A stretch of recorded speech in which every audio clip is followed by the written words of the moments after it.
I had heard about the ICL, but I didn't really know anything about it. I Mm-hmm. hadn't really done a lot of research yet. And so they evaluated me, and Dr. Bernitsky he was very upfront, very honest, and said, no, you know what, you're not really a great candidate for Lasik because my corneas were a little bit thin, Mm-hmm. and my correction was a little bit on the High. larger side. Yeah. So, but he advised me that I could either have PRK or I could have the ICL. And I had initially actually thought that I would do PRK, mostly just because of the cost difference, to be perfectly honest. Right. But I went home and I did a ton of research and looked at the Vizio Like a good webpage. engineer would like, do. like a good engineer, you know.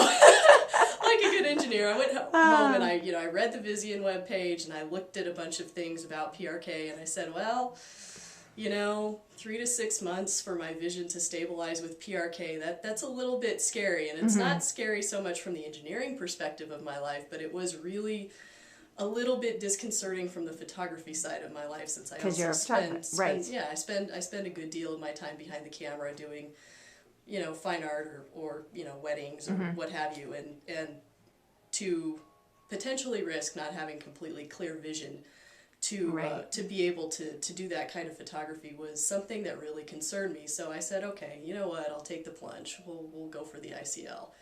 And you probably understood that it was a reversible and that was something procedure else as that well. I thought was really appealing as well, because I said, well, you know what, If it doesn't work, if it doesn't work, you can take it out. Right. And I also, in that time too, I found out that I have a colleague at work who had the ICL done, I think about the middle of last year, and I knew that he had had some eye surgery done by Dr. Bernitsky, but I didn't know what. And so I asked him, I said, what did you do? And he said, oh, I got the ICL.